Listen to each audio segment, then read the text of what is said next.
घरातून बाहेर निघालो ना तेव्हा फक्त आभाळ होतं, विंजा वगैरे काहीच नव्हते. आणि जसं आम्ही बाहेर निघलो ना तशाच विंजा आणि पाऊस चालू झाला होता. पाऊस तर नाही पण विंजाणं इतक्या होत्या की बापरे, मला तर खूप जास्त भीती वाटत होती, पण दुर्गाला अजिबात भीती वाटत नव्हती. आणि आम्ही निघालो होतो एका शॉपमध्ये, पण ते शॉपनं बंद होतं. तर मग इथे आम्ही मार्केट पण घ्यायला आलो होतो, कारण की मला जायचं होतं आज रात्री घरी.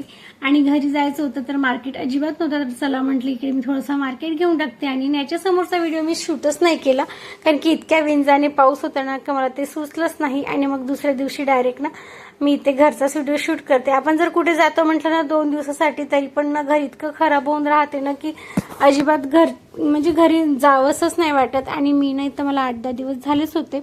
आणि घर तुम्ही बघू शकता, कुणीच नव्हतं, मुलं तर माझ्यासोबतच होते. तरी पण ना घर इतकं जास्त खराब झालं होतं ना की माझा 1-2 दिवस तर घर साफ करण्यातच गेलं होतं. त्यामुळे ना बरोबर मी व्हिडिओ टाकत पण नव्हती.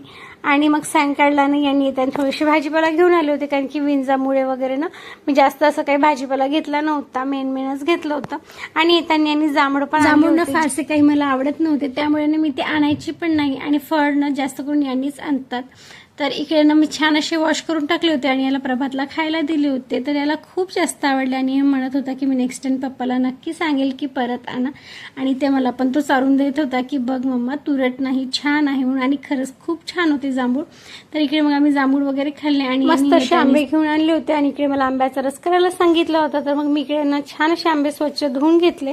आणि इकडे प्रभातचं चालू होतं की आंब्याचा रस आणि पुरी कर, पण इतक्यात खूप बाहेर जाणं झालं आणि खूप तेलकट पण खाणं झालं, त्यामुळे म्हटलं नाही मी इकडे फक्त आंब्याचा रस करते. टाकलं होतं आणि बघा किती छान रस तयार झाला ना. तर चला भेटूया नेक्स्ट व्लॉग मध्ये. तोपर्यंत सगळ्यांना श्री स्वामी समर्थ.